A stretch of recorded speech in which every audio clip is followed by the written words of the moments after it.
พ่อแม่พี่น้องสู้ขู่สุคนปีนี้ก็คือสิได้กินน้ำหมูอยู่เด้อจักกะจั่นอ่อนอ้ายชายเพิ่นก้านมาให้กินก้านมาฝากค่ะไอ้วิทย์ขอบคุณหลายๆเด้อไอ้วิทย์บ้านโนนสูงค่ะก้านจักกะจั่นมาฝากขวดนี่ก็ประมาณ80-90โตนี่ล่ะเพิ่นว่าบ่ได้หลายปานใดเอาฝากน้องเด้อเพิ่นว่าขอบคุณมากค่ะขอบคุณไอ้วิทย์หลายๆเด้ออ้ายชายไอ้วิทย์บ้านโนนสูงขอบคุณมากจ้า เอาออกจากขวดแล้วล้างแล้วทำความสะอาดแล้วจะทอดค่ะทุกคนไปค่ะไปดูทอดกันเลยจ้านี่ค่ะจักรจันทร์อ่อนไอวิทย์บ้านโนนสูงเพิ่นฝากบ่าวย่อค่ะทุกคนเพิ่นก้านมาแล้วเพิ่นเอามาฝากค่ะทุกคนค่ะของแซ่บของนัวอ้ายทรายฮู้จักกันลุงเคยกันก็อยากให้กินเนาะเพิ่นก็เลยไปฝากจักรจันทร์อ่อนมาให้จ้าค่ะขั่วจักรจันทร์ยายนางตั้งน้ำมันให้เดือดยายนางใส่ ใบเตยลงไปค่ะเดี๋ยวจะนั่งเอาจักรจันทร์นี่ลงเติมเกลือค่ะหอมค่ะทุกคนคั่วจักรจันทร์อ่อนใส่น้ำมันนิดหน่อยใส่เกลือค่ะใส่ใบเตยหอมค่ะเพื่อจะสีหอมแล้วค่ะแบบนี้ค่ะมากินแบบนี้ก็กินกับข้าวฮ้อนๆได้เลยค่ะทุกคนหรือว่าสิตำใส่บักม่วงกะแซ่บเนาะค่ะเนาะเสียงความอร่อยค่ะขั่วจักรจันทร์อ่อนใส่ใบเตยหอมค่ะทุกคน พอดีมีใบเตยอยู่พอดีก็เลยเอามาขั่วใส่กันหอมหุ้ยๆเลยค่ะทุกคนขั่วจักรจันทร์หรือว่าขั่วนางจักรจันทร์นะคะทุกคนขั่วแบบนี้ดีๆแล้วเอาไปตำใส่บักม่วงกับแซ่บหลายค่ะทุกคนเอาเยนางขั่วก่อนเด้อจ้ะเด้อนี่ค่ะทุกคนขั่วจักรจันทร์เราก็ได้สุกแล้วค่ะทุกคนได้แห้งได้เหี่ยวลงไปแล้วค่ะตัวอ่อนมันก็จะแบบนี้แล้วเนาะค่ะเนาะค่ะนี่ค่ะขั่วแล้วล่ะค่ะทุกคนพร้อมกินพร้อมเสิร์ฟแล้วค่ะขั่วนางจักรจันทร์นะคะทุกคนนี่ขั่วนางจักรจันทร์หอมๆเลยค่ะน่ากินมากเลยค่ะทุกคนหอมอร่อยเลยนะคะนี่พ่อแม่พี่น้องสู้คุณสุขคนมือนี้ยายนางค่ะตำจักรจันทร์ตำนางจักรจันทร์ค่ะทุกคนอันดับแรกเอาพริกลงไปเลยโบเฮ็ดเผ็ดไปเด้อค่ะเด้อเขาตำไปให้ผู้เฒ่าตำไปให้ย่ายให้แม่ค่ะตำไปให้แม่ยายนางสิ่งที่ยายนางตำใส่กันนี่ค่ะทุกคนพี่มีบักม่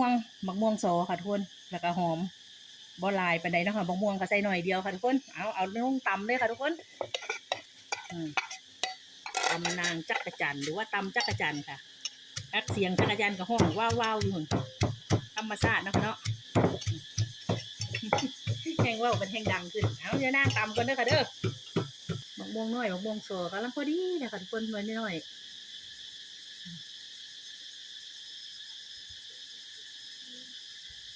ตำให้มุนๆเนาะค่ะเนาะนางซับใส่แล้วก็ย่างกะทิซอยค่ะทุกคน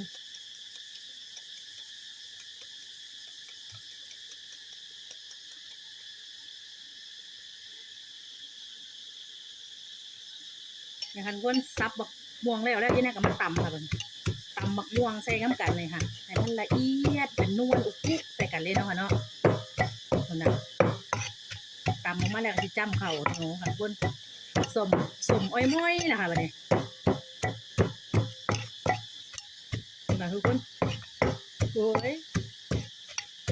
เหนียวตุ้ยๆเข้ากันเลยค่ะทุกคน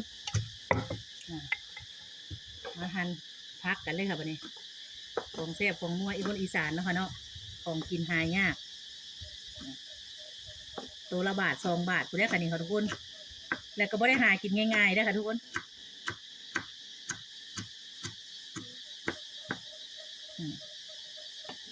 มันน่ะอากาศร้อนแล้วจักกุ๊บจักกะจันใส่อันนี้ในจักหน่อยเพราะเป็นเหนียวพริกจะใส่จักหน่อยค่ะบางทีมันหน่อยเพราะ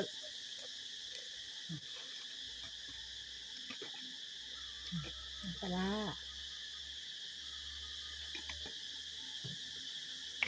น้ำปลา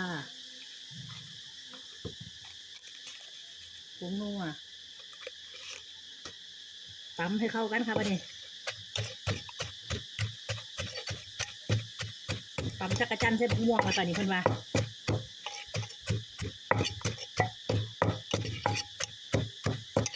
เฮ้ยเหนียวตุ้ยโอ้ได้การแล้วค่ะคุณเหนียวตุ้ยอยู่อันนี้คุณอ่ะเบิ่งนะเบิ่งให้มันข้าวขวดให้เบิ่งเด้อตำจักรจันทร์ประเภทนี้หันเฮ็ดคล้ายๆกันนะคะเนาะกับก้อย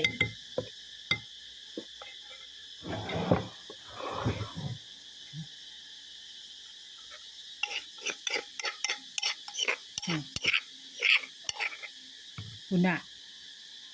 ว่าเพิ่นสิน้อย